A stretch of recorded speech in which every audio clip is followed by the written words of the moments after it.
Welcome to Woodford Sports Weekly, the internet's only show dedicated to bringing you coverage of Woodford County sports. I'm Thomas Mims of the Woodford Sun, and joining me today is Darrin Douglas, the voice of the Yellow Jackets. Darrin, how are you?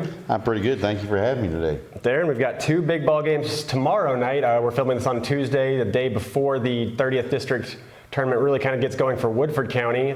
Last night, I believe the boys' side, Shelby County, lost to Anderson. So Anderson County moves on to take on Collins tomorrow night, or tonight actually. And then the girls' side, I think pretty similar. Shelby County falls, but not to Anderson County, but to Spencer County. The boys tomorrow night will be playing against Spencer County. Spencer County is 21-7. The Yellow Jackets are 16-14. But first, we're going to start with the girls. Darrin, the girls rematching with Collins after splitting the season series 1-1.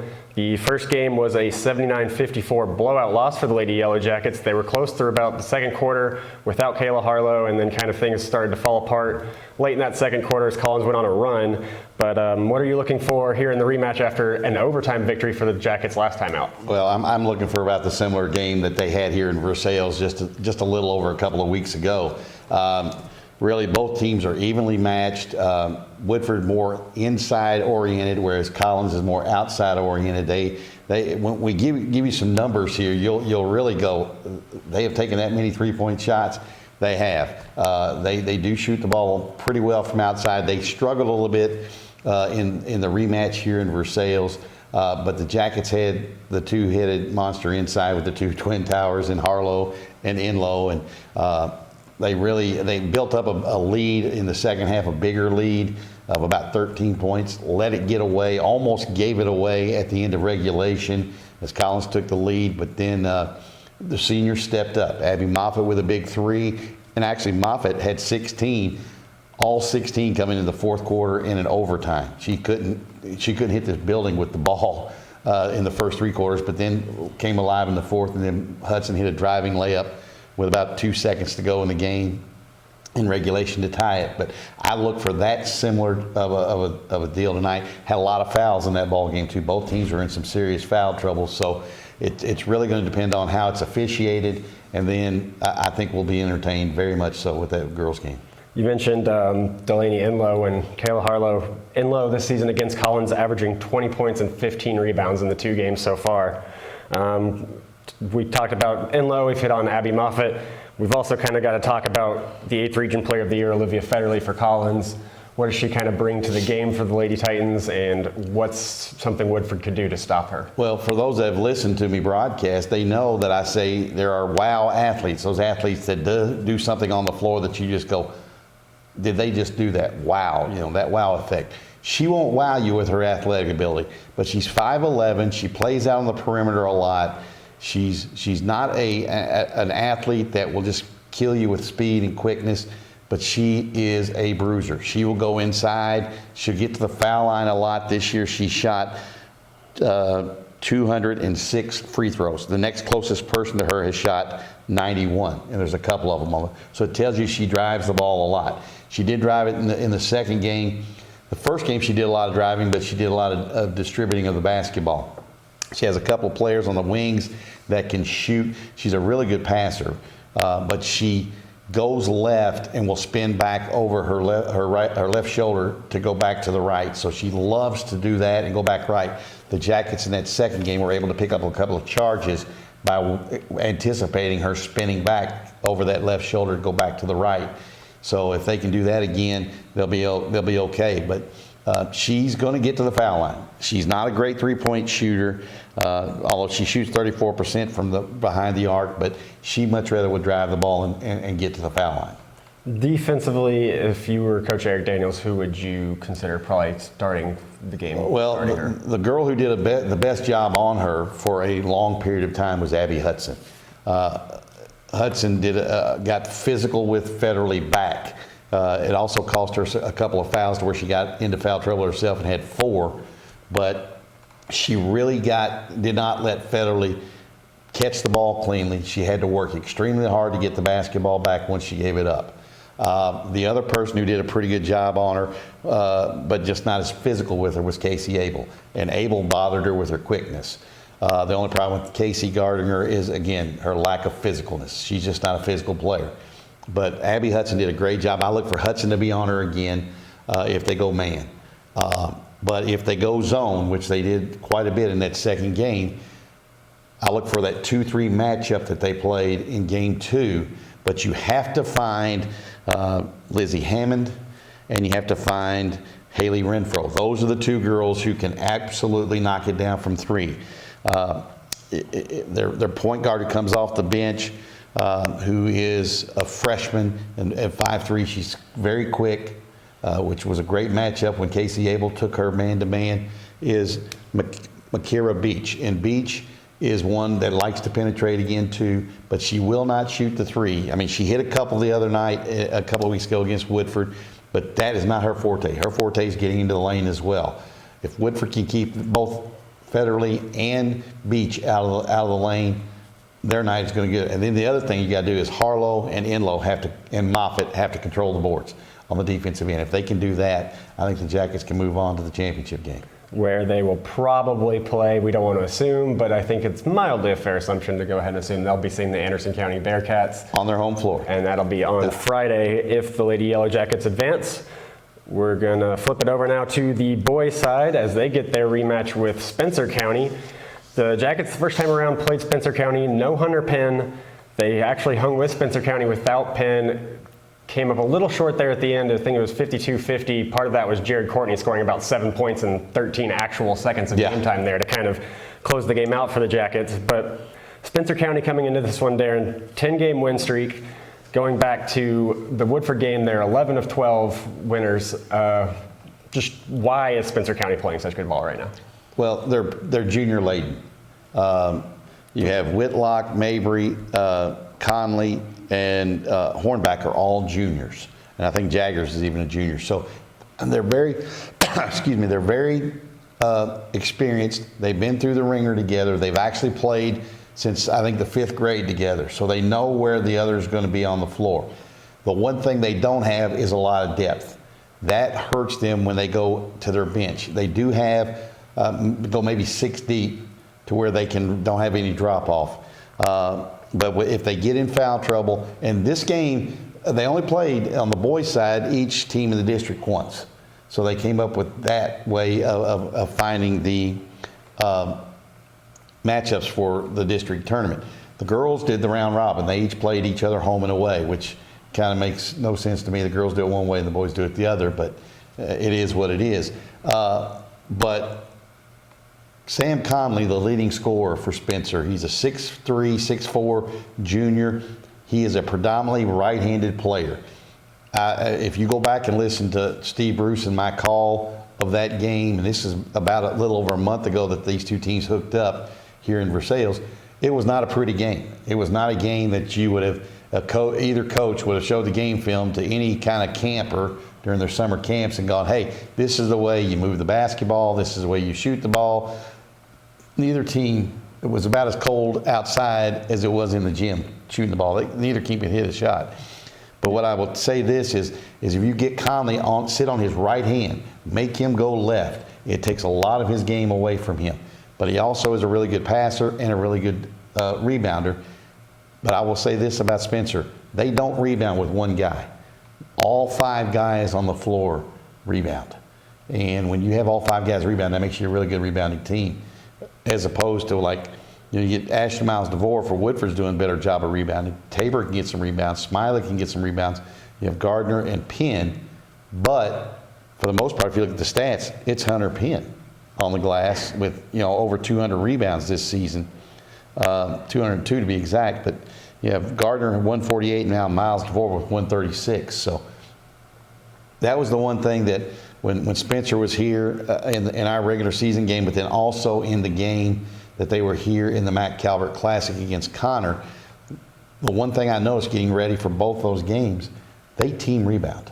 They get on the glass, all 5 of them. They don't leak out. They don't try to have somebody snowbird on you. They leak out. So if you're Woodford and you make them play defense, and you don't have to get a shot within the first 5-10 seconds if you're Woodford. Turn your offense over. You'll get a shot and a layup against Spencer.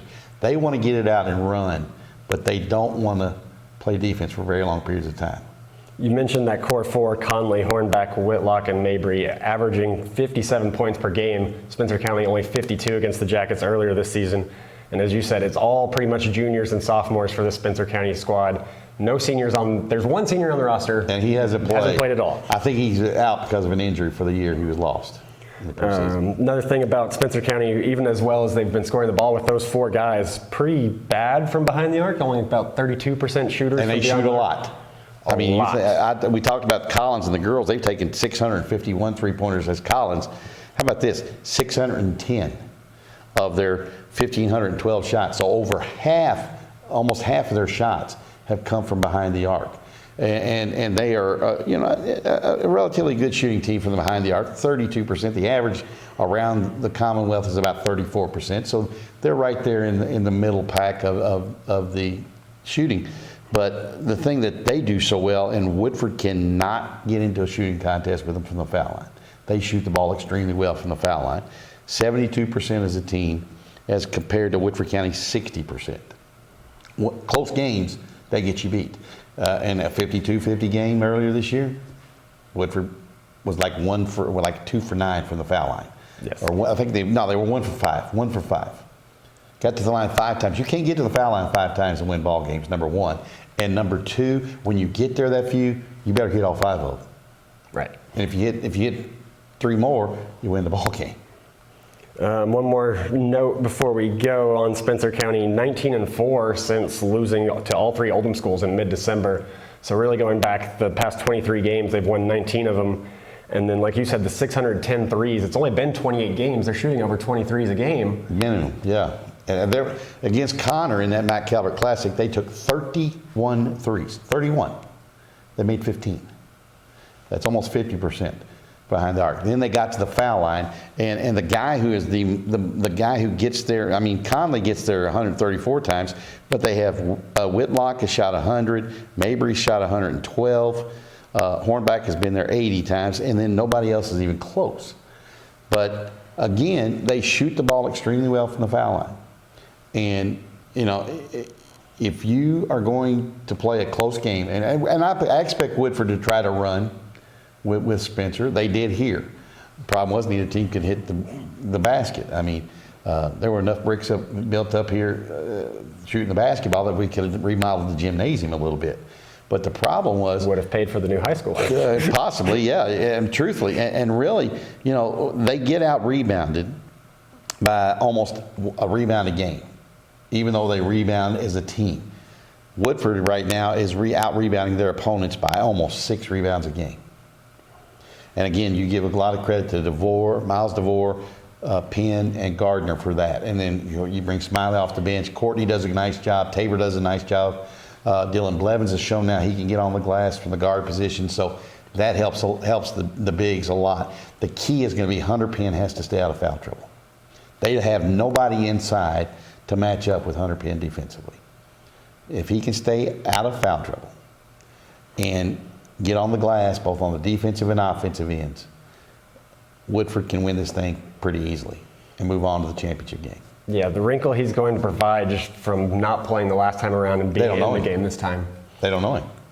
And again, the thing with Hunter, too, is Hunter can take whoever they put out on the floor off the dribble. But he also has to understand, another thing that Spencer is really good at defensively is they take charges.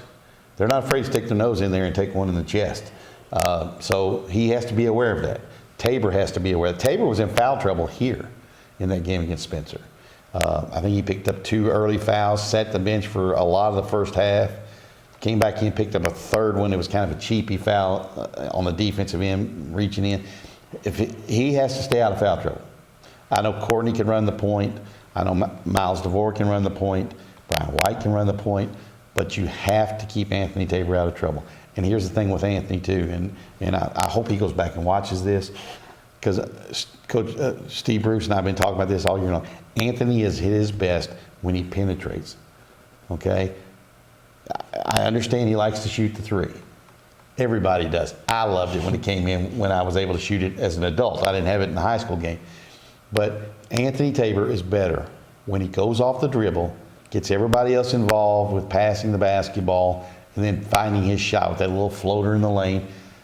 And then, or kicking back out to Miles DeVore and White and Blevins, who are setting up outside the arc shooting three. That's where Woodford County's at their best. When Anthony Tabor penetrates, looks for distributing to Penn or Gardner or whoever, getting the ball to his teammates, or looking for that little floater in the lane. If he falls in love with the three-point shot, Woodford's going to be in for a long night. And I know you expect me to be prepared, and I was prepared. I got a lot of other things to talk about. Where I do college games with Georgetown College, I have the same type of point guard that I deal with as an analyst for Georgetown in L.J. Coward. L.J. is only 6 foot tall, but he can get in the lane against anybody in the country anytime he wants. The last 3 games of the year so far, he has fallen in love with the three-point shot. He has averaged 12 three-point attempts per game over the last 3 games. When Anthony Tabor penetrates and dishes and shoots that little floater in the lane, Woodford is almost nearly unbeatable. He's been so good this season at finding those little cutters through as he gets kind of to the free throw line area, and then Gardner or Penn come in and get to the block. He's been so good at finding those little bounce passes and those creases in the defense. Well, and there was a play, and I'm not sure you saw it in the game against West Jessamine, where you set up in the end zones. Steve and I had a great view of it where we broadcast from, but they have a little play, and I don't know what it's called. I'm not going to give away the play name anyway. But what they do is they'll bring Penn up to about the mid lane, up the side of the lane, either to the right or left elbow, and they'll go back door from the wing on the same side the ball enters to that area of the floor with Penn. Well, Penn it almost didn't even hit his hand. He saw Miles DeVore cutting back, and he just kind of flipped it with his right hand. Perfect pace, perfect bounce, right up to Ashton's waist, which is where you want a bounce pass to go. And I about came unglued. I would have really come unglued on the air had Ashton been able to finish, but unfortunately he was unable. He felt pressure from the backside and tried to do a reverse layup and just left it a little short. But those are the kinds of plays that I would love more as a broadcaster, because it's fundamental basketball. It's not the flashy stuff. I was listening the other night to a game in the 11th region area, but I was listening to, it was the final game of the regular season. It was Frederick Douglass hosting Lafayette. Well, there wasn't a lick of defense played in the first half. It was like 62-49 at halftime. And I'm like, is somebody going to guard somebody tonight? I would much rather see a game like we had against Spencer County the first time, 52-50. Although that girls' game was 74-71, and it was as played at a high level. I would much rather see those type of games more than somebody scoring 100 points. 100 points are great broadcast material for me, great broadcasting material for television, great press for the written people of the Woodford Sun and other printed media. But I'm old school, and you can get on me all you want, but a 52-50 game, a 74-71 game in overtime, give me those things any day, more so than the high-flying dunks and things like that. I love good offense, good defense. Run your offenses. That's what both teams did. The girls, especially against Collins, they turned the offense over. There was one possession in that game that night coming down the stretch. Woodford turned it over for over a minute. Just kept turning their offense over and turning it over, and then got a layup right after that. If you run your offense and you set solid screens and you share the ball, and I'm going to do my best Cal impersonation, become a willing passer, you go places.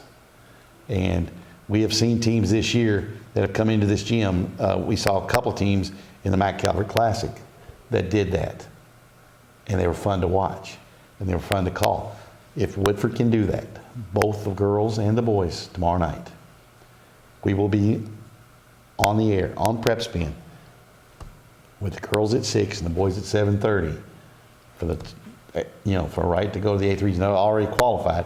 But how about this? Your first year, you win your district, and you go. Now, the girls got a tall order. If they get past Collins, maybe waiting on is Anderson.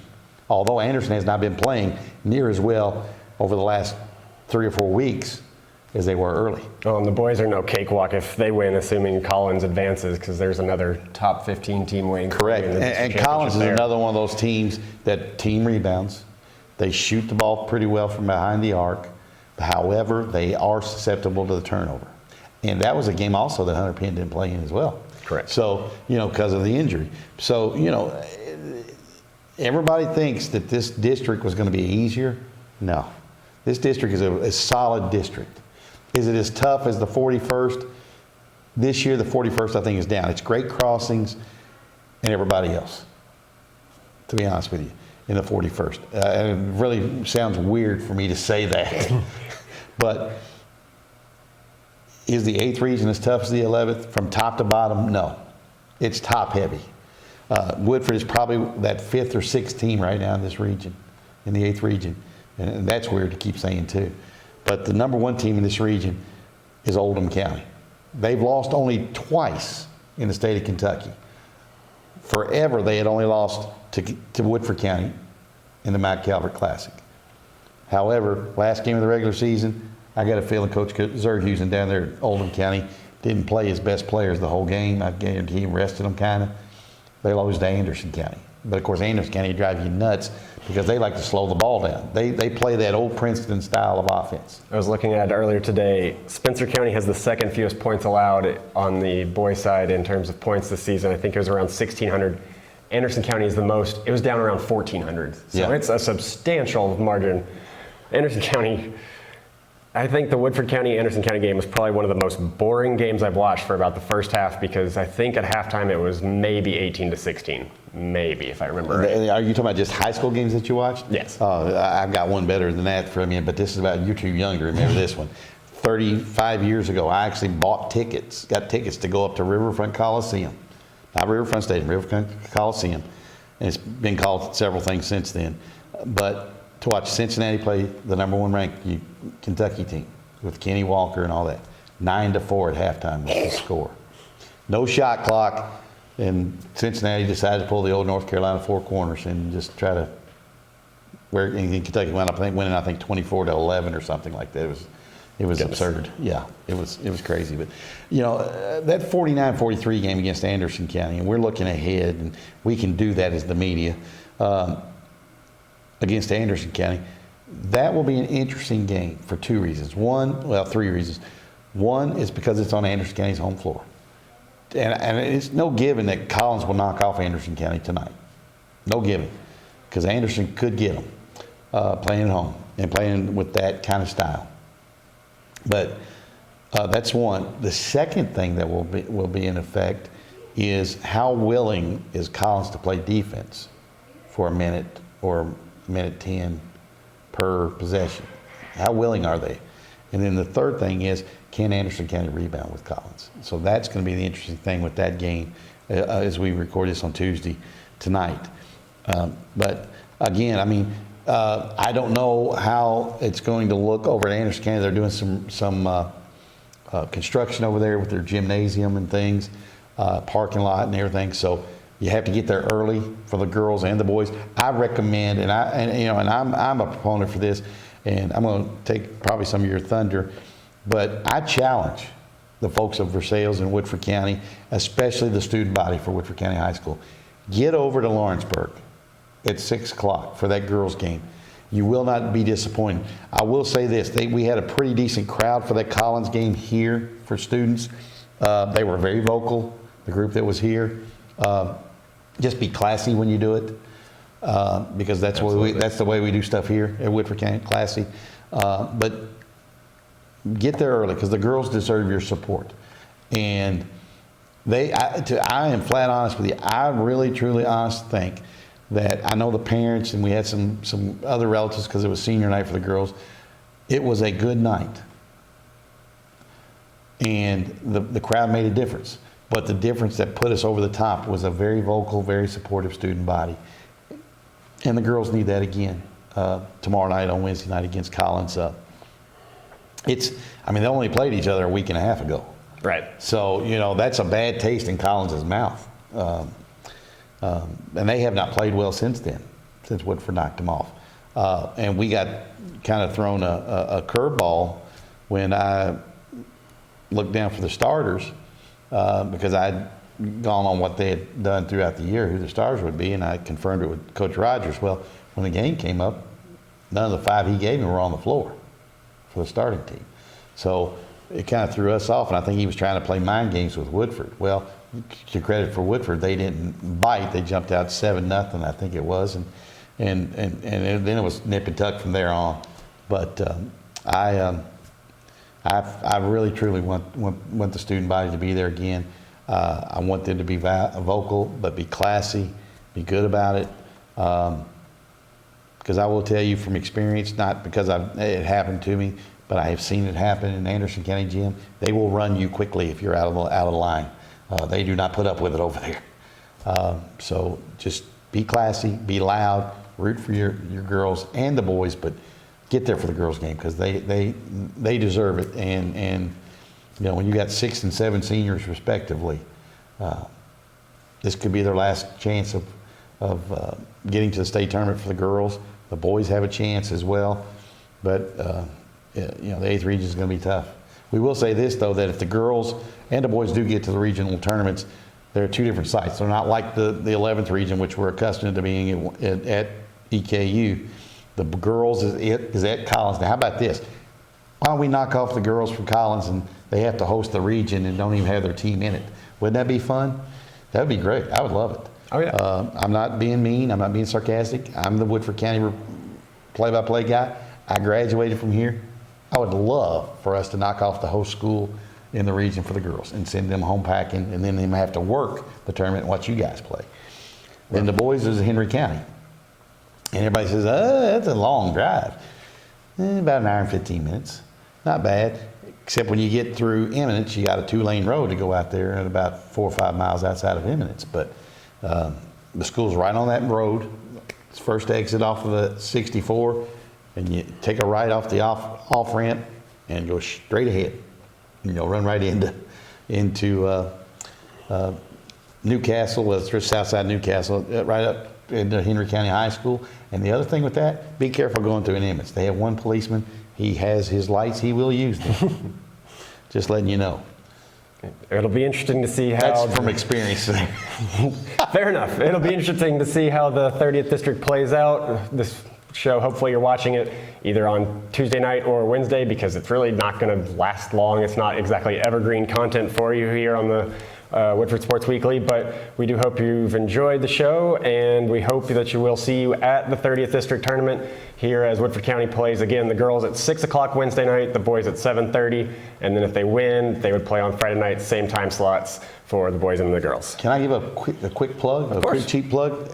If you can't make it Friday night, you can get online, whether it be your computer, your laptop, your Chromebook, your telephone, whatever you listen to, or if you're like a friend of mine who listens to me, he's got a setup through his television. He can listen to us online on prepspin.com, and if you try to add the app, it's prepspin.com, but you go Prepspin Game Day app, and you download the app and you click on it, and we won't be on the air until we actually go on the air. So 5:45 for the pregame for the girls. So if you're missing it, you can check out Darrin on PrepSpin with the call, and then we'll be back on Sunday night with Woodford Sports Weekly to recap the games, show you some highlights, that kind of thing. And until then, we will see you at the games. Hopefully that went well. I made sure this is all the information I'll use tomorrow night.